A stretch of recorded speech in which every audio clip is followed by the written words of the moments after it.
All right, welcome, Dr. Vanessa Bohns. Super excited to have you here. Vanessa is a social psychologist, professor of organizational behavior at Columbia University, author of numerous studies on the area of influence, and most recently has published a well-regarded and best-selling book, You Have More Influence Than You Think. Vanessa has been studying the science and the area of influence for over 15 years now. And I find not only her research fascinating, but really important and applicable to the things that we talk about here inside Madefor, this idea that you have more power, more control than you think. And if you can exert your influence in some small ways, then you can actually bring out the best in the world around you and yourself at the same time. So very much looking forward to this conversation. And thank you for joining us, Vanessa. Thanks so much for having me. I'm really happy to be here.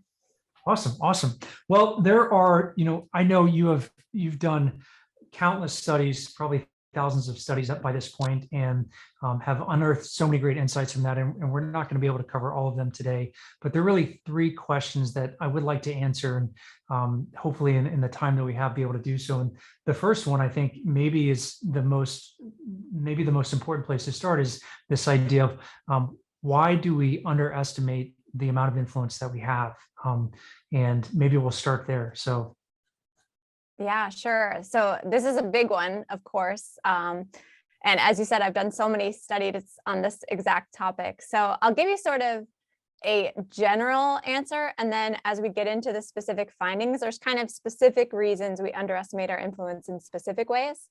But I'll say in general, right, we tend to have an idea of what influence is and what influence looks like. So when we think of influence, we tend to picture kind of formal attempts at influence, like someone standing in front of a room, giving a speech, or someone standing in front of another person, kind of trying to persuade them, asking them for something, trying to get them to do something, these more active, formal forms of influence.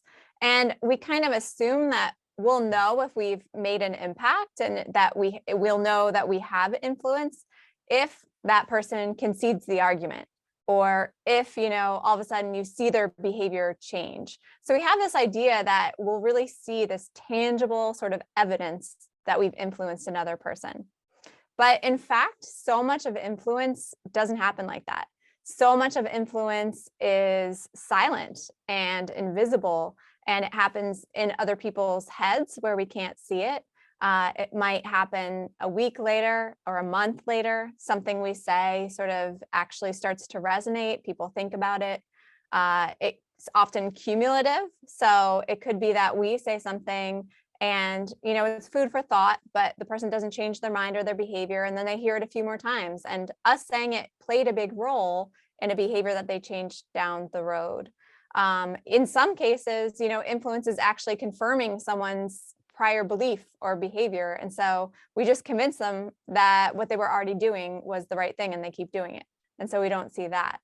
And so because we have this idea of what influence is and what it looks like, we tend to forget and miss all the ways in which we influence people when we're not sort of formally thinking we're trying, when we just make a throwaway comment, just by existing in the world and being at a meeting or being in a space where people can see us and notice us and remember us and sort of mimic our behavior. And the ways in which, people do take to heart the things that we say, even if they don't tell us, or even if we don't clearly see that. And so because so much happens that's invisible to us, if I ask someone like, how much influence do you have? We kind of have to guess. Right? Unless someone's given us some really clear idea of how we've influenced them.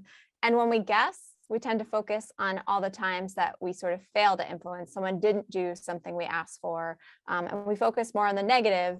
And so we tend to underestimate the likelihood that we actually influence someone in that particular moment. It's fascinating, this idea of the indirect effects of our influence and how that actually probably has a greater effect, and is where most of our influence resides, is in the indirect effects rather than direct effects, is where we typically associate influence with.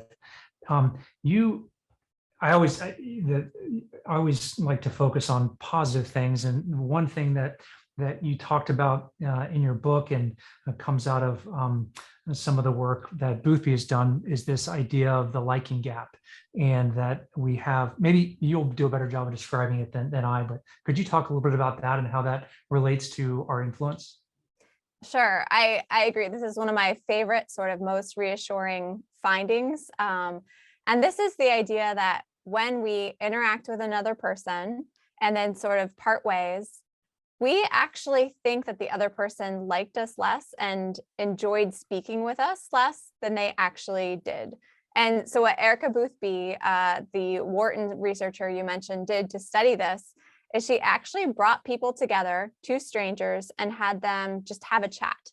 And they would have a chat anywhere between, a few minutes to actually longer conversations up to like a half an hour. And then she would have those people go into separate rooms and she would ask them, how much do you think that person enjoyed talking to you? How much do you like that person? And she would ask the other person, how much do you think that other person enjoyed talking to you? How much do you think they liked you? And she found this systematic bias that on the whole, on average, we tend to underestimate how much other people like us. And what happens is we focus on all the things that we did wrong in that interaction, right? If anyone out there does this, I know I do this all the time, but you have a conversation with someone and as you leave, you think about, oh, was I talking too much? Was I talking too little? Was I asking enough questions? Oh, I said that really stupid thing. And the other person is not focused on all the things that we're focused on, all those sort of insecurities that we have. The other person is walking away with a more sort of general, gist level idea of that was a warm and friendly conversation I had with that other person. And so they're really not focusing on all those tiny things that we're doing that we sort of pick apart in that post-mortem after a conversation. They're just happy to have talked to you. And so we tend to forget that, though, when we're sort of thinking about how someone else is assessing us, even though that's how we assess other people. I think it's amazing, this idea that, and probably brings comfort to everyone to know that, hey, on average, you're liked more than you think. And by the fact that, some of the research that Sheldani's done on this and power and influence, that when people like you, you actually have more influence over that person, that they assign greater weight and value to the things that you say. They look to you and look to your opinions and your perspectives and how you're moving and showing up in your day as someone that they should take cues from. So just by the fact of this, I think, area of research in these studies alone automatically shows you that you are more influential than you think, because you're more liked than you think. And if people like you, then they're going to pay attention to what you're doing and how you're showing up. Did I get that right? That's exactly right. Yeah. And it's interesting because this really is consistent with a lot of other work recently that's shown that we tend to be underconfident in the social domain and this interpersonal domain. So we think people like us less than they actually do. We also think we have fewer friends than other people and go out, less than other people. We think we're less central in our social network. And so all of those things sort of add up and suggest that we do have more influence because we're liked. We, have a greater social network than we think. We're more central to that social network than we think. And so on the whole, we tend to underestimate the influence that we have in all these different ways. The kind of building on that and why we underestimate our influence. You talk also about the spotlight effect and this idea that nobody focuses on our insecurities as much as we do, and how that kind of plays out when we're interacting with others or as it relates to influence. Could you talk a little bit about that? Yeah, and this really is a nice sort of follow-up to what we were just talking about how in conversations, we sort of pick apart all the things we worry about that we did wrong. So my colleague actually here at Cornell, Tom Gilovich, has these studies he's done on something called the spotlight effect. And it's basically this idea that we think that whatever we're insecure about, if it's that, we're having a bad hair day or we're trying on a new style we're not sure about, or, we look in a way we aren't happy with, or we're acting in a way that we're kind of embarrassed by. We think everybody's eyes are on us when we do those things. We tend to be sort of hyper self-conscious about those things. But in fact, what he shows in studies is that fewer people notice those things than we think. We think everyone's looking at us. Actually, most people are not paying attention to the things that we're worried they're paying attention to about us. And he's done this in some really fun studies. For example, the classic one is he brought people into the lab and he gave them a Barry Manilow concert t-shirt, which I feel like now is like hipster, and we'd be like, actually, what's wrong with that? But at the time they pre-tested it, and they thought that, people generally thought that it was a pretty embarrassing t-shirt to be caught wearing. And he had participants come in, he had them put on this Barry Manilow t-shirt that they wouldn't ordinarily be wearing. And he brought them into a room with a bunch of other people, came up with this cover story where he's like, okay, actually, we're going to leave that room, and then gave them a questionnaire and said, how many people in that room do you think know what was on your t-shirt? Like, noticed that you were wearing this embarrassing t-shirt? And people thought that the majority of the people in that room could say, oh my gosh, he had a Barry Manilow t-shirt. But then when he actually surveyed the people in the room, most people didn't remember. They didn't even notice what was on his t-shirt, or this person's t-shirt, his or her. And so it seems that, again, when there's something we're self-conscious about or embarrassed of, we think everyone's paying attention to it, but they're really not. I think that's fascinating. And the other side of the coin, I guess, is this invisibility cloak, where we think that because we're habituated to ourselves, and we see, we had Dr. Lisa Feldman Barrett on last month, who talked about our internal models, and we're constantly updating these internal models, but we see the world through our lens and through our unique perspective. And oftentimes that causes us to think that when we're moving through the world, people aren't paying attention to us. And maybe this is where some of the indirect effects of our influence play out. Could you maybe speak a little bit on that point? Yeah. And so this is one of those funny things where it really depends on the context. And as you said, sort of the mind frame that you're in a given moment, what you sort of are attending to in a situation. And with lots of psychology effects, there's kind of situations where they happen and situations where they don't. So the spotlight effect is when we're hyper aware, we think everyone's looking at us because we're embarrassed about something. But Erica Boothby, who did the liking gap, actually identified the opposite kind of effect when we're not acutely embarrassed about something, when we're not kind of worried about, looking a certain way, but we're just existing. We're just going about our daily routine. You can imagine situations where you're walking through the park, or you're sitting on the subway with your headphones on, or walking down the street with sunglasses. All these situations where you kind of feel like you're blending in and no one's really paying attention to you. And Erica Boothby has shown that, in fact, in those cases, when there's nothing to be embarrassed about and you're not super, self-conscious, that we think that no one's really paying attention to us, that we're not making much of an impact. But in fact, more people are watching us in those situations than we tend to think. And so she actually used Tom Gillifich's t-shirt study to demonstrate this. And she had people come into the lab, and she either gave them an embarrassing t-shirt like he did, or she just had them wear their ordinary clothes. So they didn't make any changes. They were just kind of in an experiment, not self-conscious about what they were wearing. And when she asked people how much the other person that they interacted with noticed their clothing and their t-shirt, it turns out that people who were given this new sort of embarrassing t-shirt thought that the other person was really noticing it. But people who were just wearing their ordinary clothes thought other people didn't really notice it, right? They thought that they weren't paying attention, when in fact people were noticing it, right? Because it's new to them and different to them. And so basically, to sort of reconcile this, it means that in many cases, actually in most cases, because in most cases we're not acutely self-conscious about something. So most of the time, people are paying more attention to us than we think. And that can have all sorts of ramifications, because when we see someone doing something, we mimic it. We wonder why they're doing that. We think about that more. We kind of think about whether we should be doing that. If we see someone wearing a mask, if we see someone littering, all these things shape social norms. And we are part of that more than we realize, but not in these sort of narrow circumstances when we're acutely worried that everybody's looking at us. Does that tie to this, something that we talk a lot about inside Madefor's emotional contagion, and that if you can actually spread positive emotions and the small ways that you do that throughout the day sum to actually great effect. I guess it's similar here with behavioral contagion, that the way that you act can actually affect the way others act around you. Yeah, right? That's absolutely true. And more so than we think, because people are more sort of interested in and curious about us than we tend to think. And so another colleague here, Bob Frank, has studied this effect on the sort of implementation of solar panels in neighborhoods.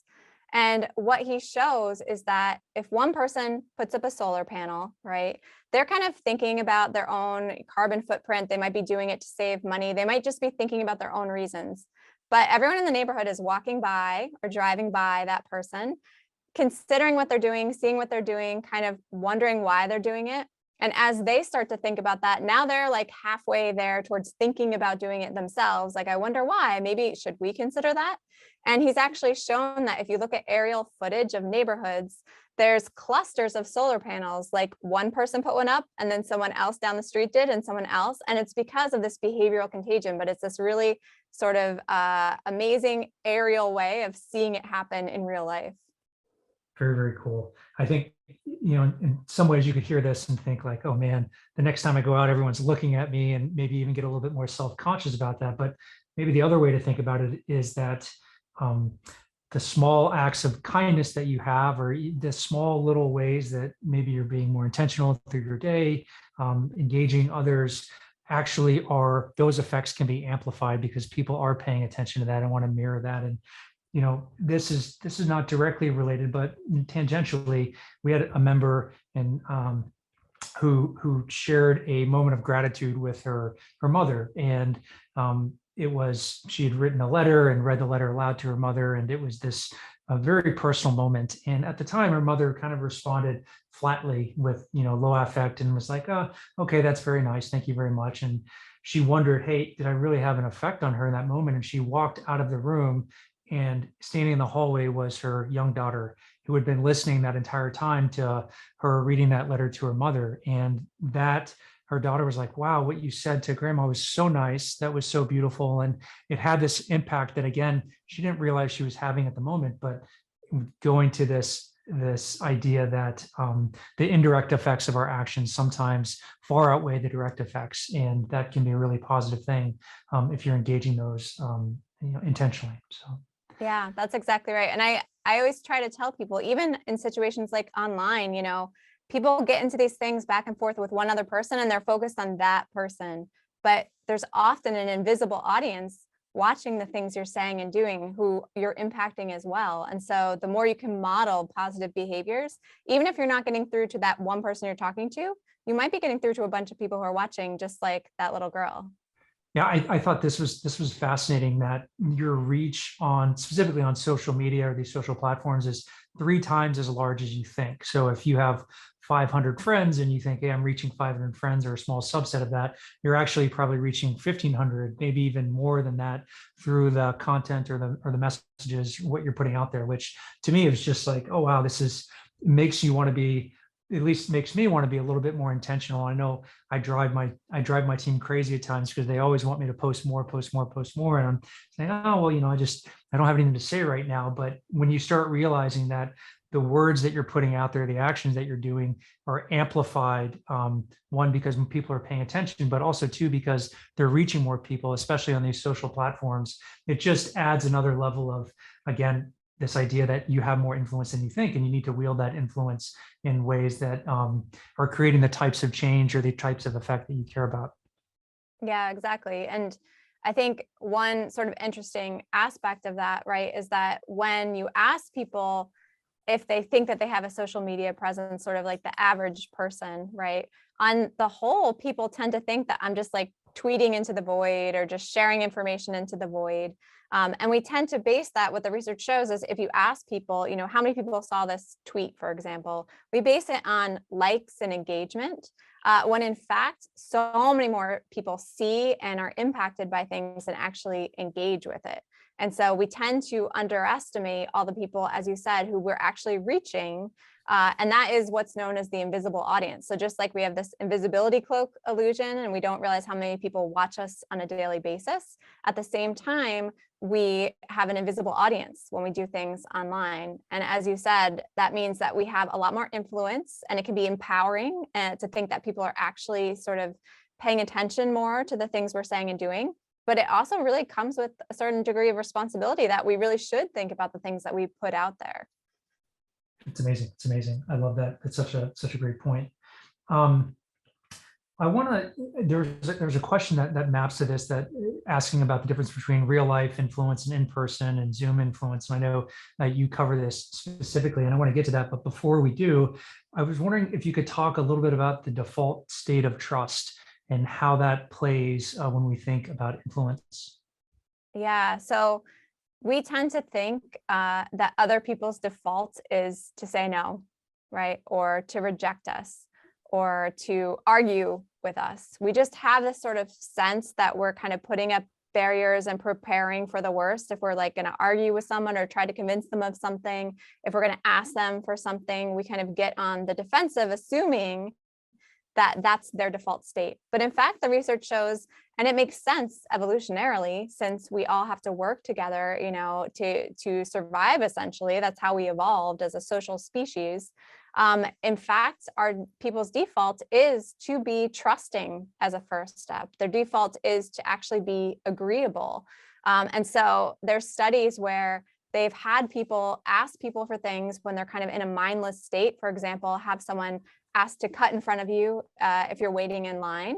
And when people are in this sort of mindless state, when they're not processing, which is when you would see someone's defaults, right? They're not really thinking actively about it and making a decision. They're just kind of processing, or kind of mindlessly processing a request.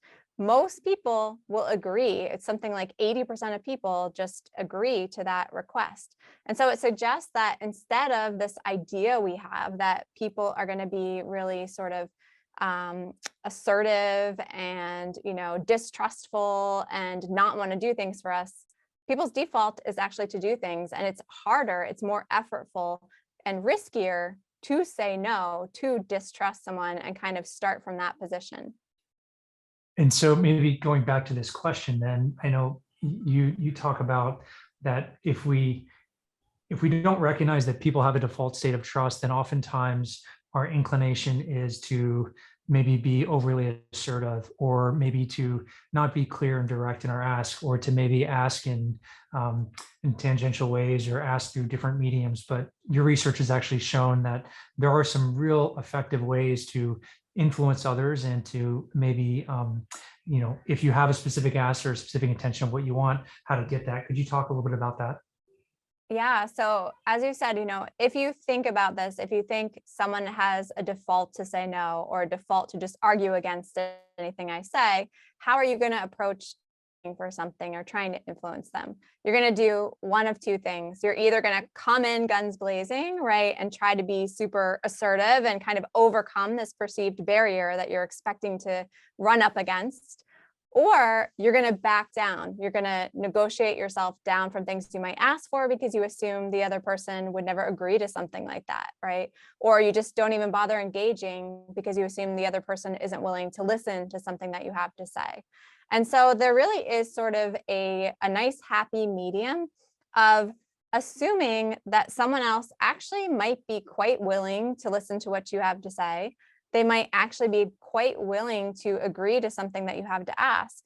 And so coming into it with this sort of assumption that I don't need to be super assertive here, right? I don't need to assume they're going to come back at me with a rejection or with a counter argument, but I do need to be direct and honest. So if I trust that they're going to trust me and be interested in helping me, then I need to tell them what I want, right? And be actually honest about the thing that I want without kind of, negotiating myself down before I do that.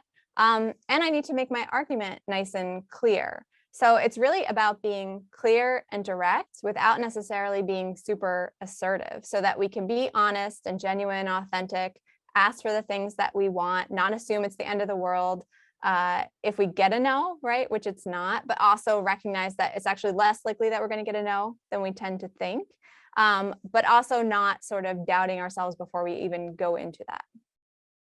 And face-to-face is always the best form of communication.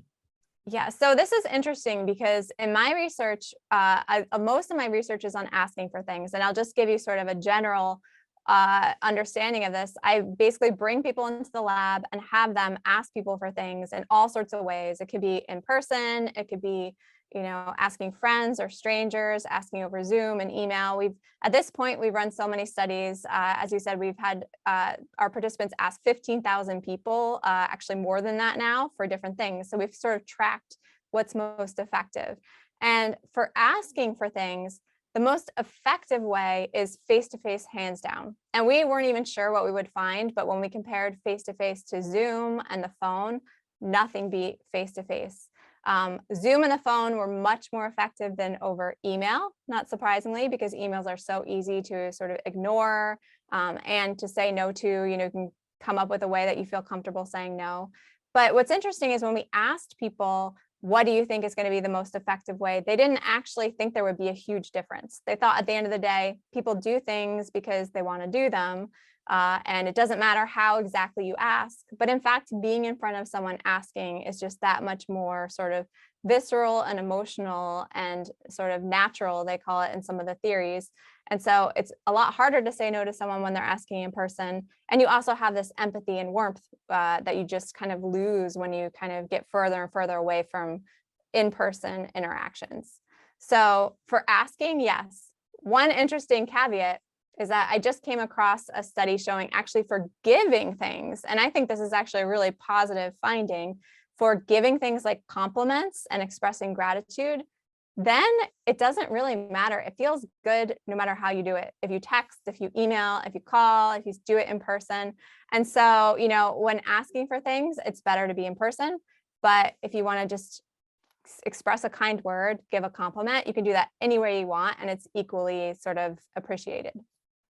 It's amazing. Yeah, Lisa was talking last month around that we are social beings and we regulate each other's nervous systems. We require other people to regulate each other's nervous systems, and we can do that for good or we can do that for bad. But the power that a few words sent over a text, over an email, over a call, that you can actually change someone's physiological state on the other side of the world is amazing. It's like, wow, it doesn't take much to have an effect on someone. So it's cool to hear that you came across a study that echoes a similar sentiment.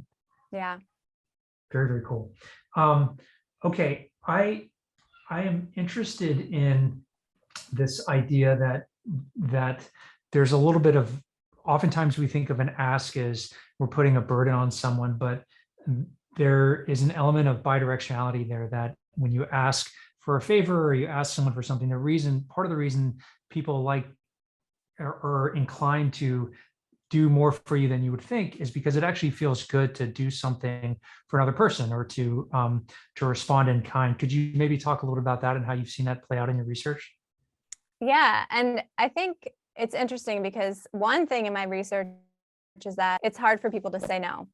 So when you do ask someone for a favor, especially when you do it face to face or in a moment where they have to sort of immediately agree, in the moment, it is hard to find the words. It's hard to say no. We all know that. And I think we're very attuned to that aspect sometimes when we worry about burdening someone. But what's interesting is that as humans, one of our fundamental motivations is to feel good about ourselves and to feel connected to other people. That's another sort of central motivation. And because of that, when we do agree to do something for somebody, even if in the moment we just felt like, how could I have said no to that, right? We pretty quickly reframe that experience as being a really positive one. We feel good because we get this warm glow of helping, is how it's often described. We feel more connected to the other person. So it turns out that there's research showing that giving to a charity, which makes you feel good, right, kind of pales in comparison to giving to an individual. So if you actually are able to help like a friend or another person, that feels that much better. So we feel good, we feel connected to an actual individual. And in other research, right, we tend to think that if, for example, if we want someone to like us, that we should give them something, right? Like I should give you something and then maybe you'll like me. But in fact, the research shows that asking for something is another way that brings people closer. So if you ask someone for something and they agree to give it to you, right, all of a sudden they feel like, oh, I like that person. I gave them something. And now we have this kind of reciprocal relationship all of a sudden. And so that also draws people closer together. So in the end, it winds up being a very positive thing when we ask for things, even though it can be so hard in the moment and feel so awkward in the moment. I'm curious what role, and you talk about this as well, but what role does perspective play? And you kind of break it out in terms of getting perspective versus, I think you call it taking perspective. Could you maybe talk a little bit about that and how that shapes influence and these types of interactions that we're discussing? Yeah. So a lot of the things we're talking about are these cases where we think somebody else is thinking something that they're not actually thinking, right? We think that they feel burdened, or we think that they're judging us, or we think that they're thinking about sort of the negative things or the things that we're self-conscious about. So a lot of these things are errors of perspective, basically. I think you're thinking something, and I'm just doing a pretty bad job of guessing what you're actually thinking, or actually accurately kind of understanding what you're actually thinking about me in many of these cases. And so, one of the reasons for that is that when we try to figure out what's going on in someone else's head, which is what's called perspective taking, we tend to be really bad at that. So, when we try to take someone else's perspective, what we do is we search our own heads, right? We think really hard about what that person might be thinking. We go back to our own experiences, which might be very different from theirs. We think about, how they took something we said, but we're always constrained by how we meant it and how we hope that they took it. And we're also constrained by biases and stereotypes. I think you're this type of person who would respond like this. And so I think this is probably how you feel about this. And so all those things come into play, and they make us really inaccurate when we try to guess what someone else is thinking. And so Nick Epley and some of his colleagues have contrasted this idea of taking perspective, which is such a thing. I mean, Dale Carnegie in How to Win Friends and Influence People says, try to take people's perspectives. It's like a really sort of common thing that we instruct people to do. But they contrasted this idea of try to take their perspective to what they call getting perspective. And it's ridiculously simple, but it's so effective.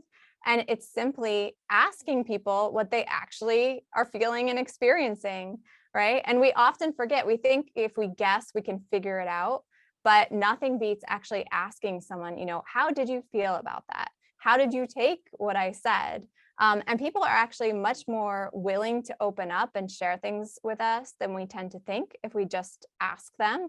And it just makes us so much more accurate because it gets us out of our own head. We get external information so we can be more accurate about what someone's actually thinking.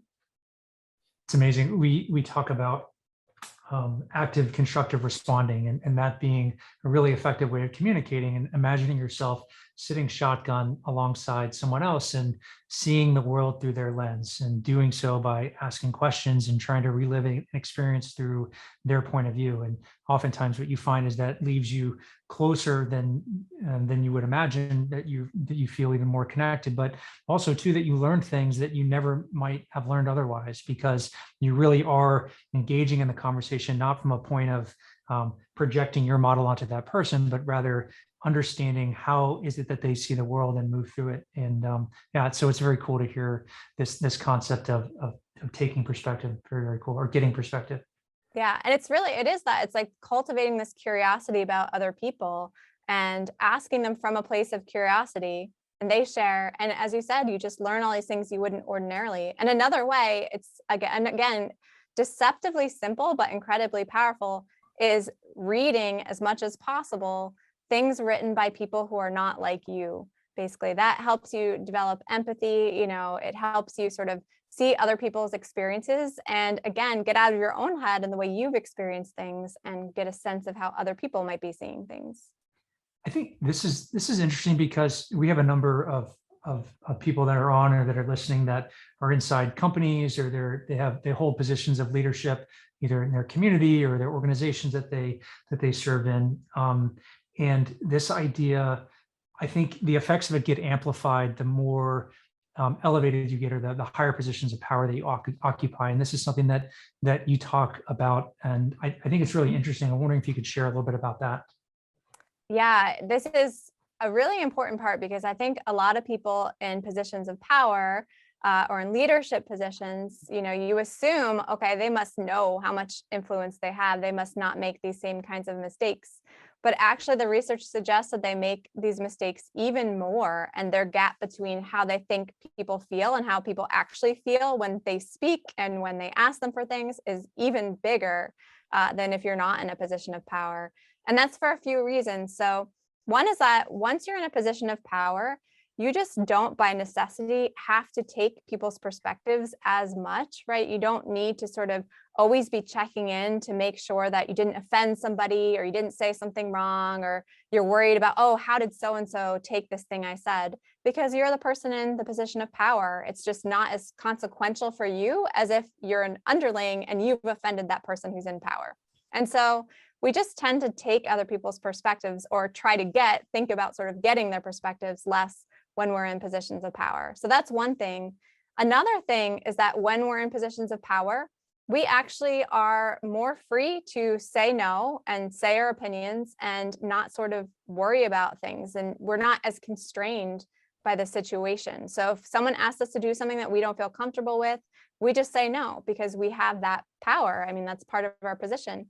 And because of that, we tend to extend that to the way we think other people are and should be. And so if somebody else, if we ask them to do something and they feel uncomfortable with it, we assume if they say yes, they must have been fine with it, right? We assume that they would just say no if they were uncomfortable with it, because that's what we would do. And we tend to miss situations where we might put undue pressure on people.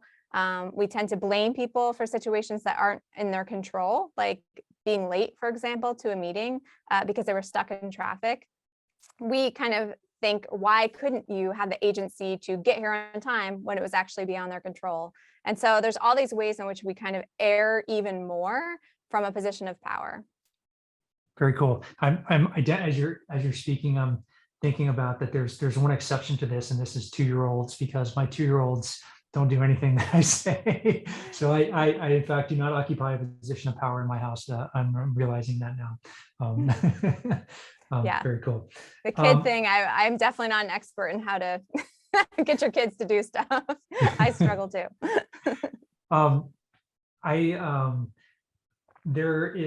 want to cover one other thing, and then maybe we'll dive into a few questions. But you talk about, in pardon my French, but just the concept of bullshit, and that we oftentimes feel the need to say things and to fill silence and dead space. And when asked, we feel compelled to just talk and to share whatever's, whatever comes to the forefront.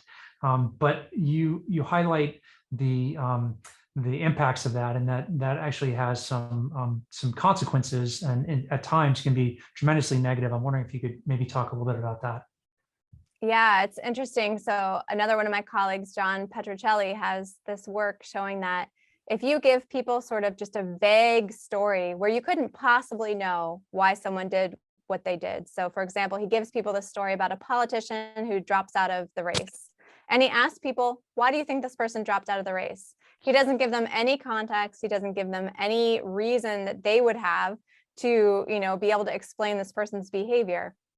And if that's all he says, he gets people writing a whole bunch of speculative, basically nonsense bullshit, right? About why they think maybe this person dropped out of the race, maybe for this or maybe for that. Then he has another condition that a separate group of participants are assigned to. And there's just one little change, and that's he gives them the same scenario. He says, why do you think this person dropped out of the race? And then he says, if you don't know, you don't have to write anything. And all of a sudden, people just don't write, right? They don't speculate. They come up with so much less bullshit. And then they have just thoughtful ideas about, like, well, here's a reason someone might, right? I'm not going to speculate about this person. And so what it shows is that what we default to this assumption that we have to have an opinion on anything. If someone, is talking about something, we have to come up with our own sort of ideas, and even if they're bullshit. And the interesting thing about bullshit is it's not active lying. It's just, you don't care if it's true or not. You just are coming up with stuff to say, right? To fill the space. And so what's really sort of concerning about that is that, as we talked about, if there are all these situations where more people are watching you, listening to you, looking at what you're posting on social media than you tend to think, and if we're putting bullshit out there, that means that we are underestimating how far that is spreading as well, and how much we're sort of contributing to the potential, dispersion of all this misinformation and Yeah, for whatever reason, that for me just kind of was the through line. It connected all of the dots, that people like us more than we think. our information spreads farther than we think. People are paying attention to us more than we think. And the indirect effects of our actions are greater than the direct effects of our actions oftentimes. And so if we are engaging or we are just putting information out there that, just for the sake of information and we don't care about the consequences of it, sometimes that can actually have a very damaging effect. So anyways, I thought that was a really interesting point that connected all of the dots for me. So we have a few questions that have come in, and maybe the first one is, I think is interesting. I'm curious if it's affected your research at all, but have you identified any changes in how we view influence or how people are perceiving their influence in a post-pandemic world, or if we can call it a post-pandemic world, but how has COVID impacted people's perceptions of their influence, and how should we think about that? Yeah, that's such an interesting question. And I mean, the most obvious one, I think, is the shift to hybrid work, and kind of just recalibrating the influence that we have remotely versus in person and things like that. And so one thing that I have seen is that people have started sort of focusing on different things when they try to influence people, and they've found ways to be more effective. So you're less effective over Zoom, for example, than in person. But it just means that you have to focus on your content more, because you don't have all those nonverbals that someone, you can offer someone if they're in the room where people are just kind of looking at you and nodding. You have to kind of have a better case. And so I think people have sort of adapted to that more. Another thing that I think has happened just from talking to people is a lot of people over the past year, year and a half, have had to ask for things that they would have normally held back from asking for. So a lot of us have, had kids at home, kids who are not supposed to be home when we're trying to work, and have had to work around schedules like that. We've had to ask, for favors. We've struggled with switching jobs and things like that. And so a lot of my research used to show that people really, they hold back from asking because they worry that people will say no. They think that they're going to be judged. And I think that people, maybe, I would like to think, have gotten a little more comfortable asking for what they need. And because they've seen that people are actually quite willing to help. And I think they've seen that through this kind of crisis. It's like the Mr. Rogers thing, like the look for the helpers, but on this weird kind of grand pandemic scale. Wow, that's fascinating. Okay, so next question is, someone direct messaged me, and they asked that they said they need to be mindful of giving away what they don't have emotionally, that sometimes they feel like if they're not strong enough to help themselves, that they don't have, that by trying to help someone else, they're not doing anyone any good. I'm curious what your thoughts are. I have some thoughts on this, but I'm curious to hear your perspective on this. When maybe we feel emotionally depleted or drained, how should we think about trying to, lift someone else up or giving our emotional resources out? Yeah, I think there's a couple of things here. So one thing is that, we talked a little bit about the ways in which you can get help or get things that you need by putting people more on the spot, by asking in certain ways. And I think it's good for all of us to think about whether we want to put that pressure on people all the time, right? There are certain cases where we should give people space to decide whether they really want to do things, and ask in ways that give people the freedom to say no, or say, actually, I just don't have the emotional space for this. I don't have the time for this. And so in some ways, as much as asking in person might get you a yes more, asking over email might free people up to actually be able to say, I can't do this right now. So that's one point. And one other thought is that this really connects to me to a lot of what I talk to people about, which is how to get better at saying no. And there's one sort of trick or reframing that I like to give people, is that we often think of no, and then we give like a but. Like, no, I can't do that, but I'll concede this thing. And it feels like this concession. It feels like you're giving someone like less than what they really want, and everybody kind of feels bad. But I love this idea of reframing it as no and, which is something my colleagues and I have been playing around with. The improv, like yes and, you just say yes everything and build on it. So you say no, but then you build on it. You create value for that person. You create value for yourself. You recognize that by saying no, you are able to do something else. You're actually creating space for either self-care or whatever it is you're doing. Hopefully you come up with some other way that they can maybe handle their problem. But this idea again that no is not just this defensive thing, that it's like no, but it's like no, and here's all the good things that will come out of saying no. I love it. Such a simple reframing, but very, very powerful. Awesome.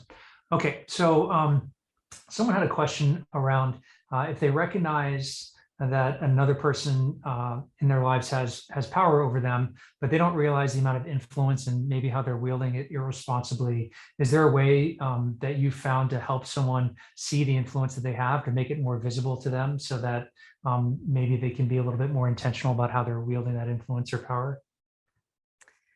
Yeah, I mean, for the people who are in that position, I talk about sort of getting out of your own head, finding ways to sort of see yourself or see, what you're doing as a fly on the wall.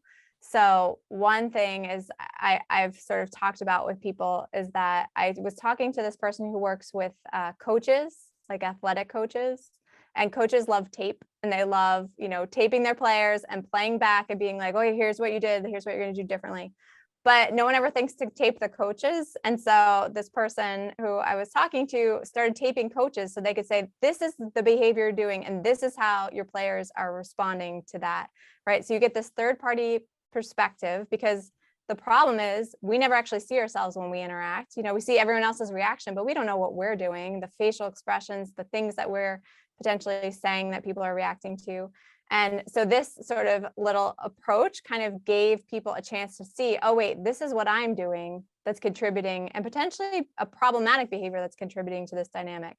So I'd say if there's a way to sort of get people who are in that position out of their own heads to see from a third party perspective, that would be ideal.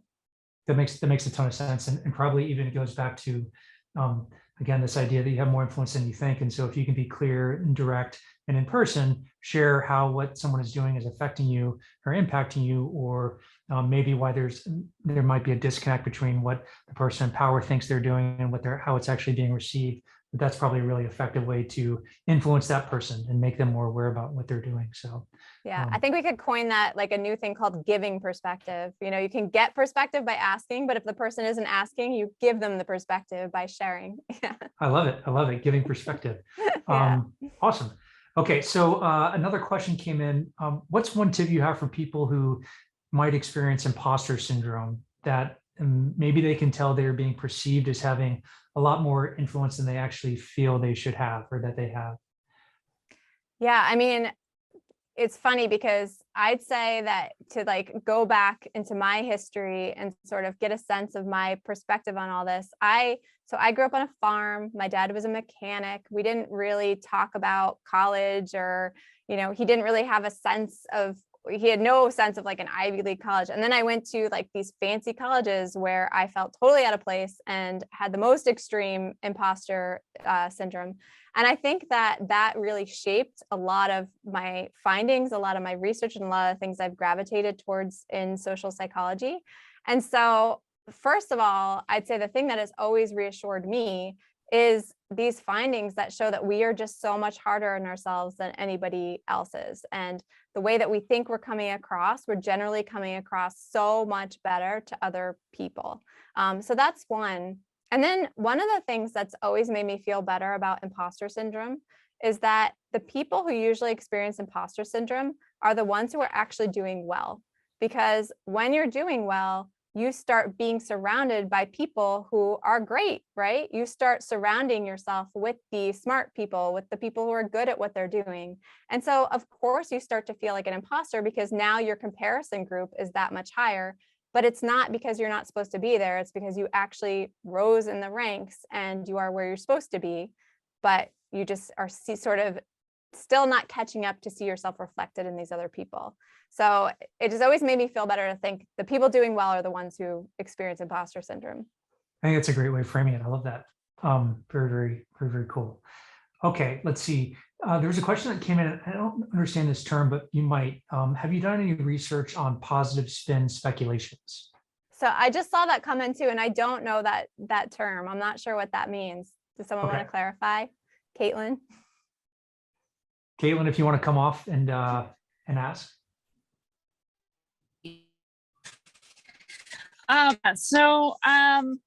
Like one of the things I do, especially while driving, is I try to speculate on reasons for things.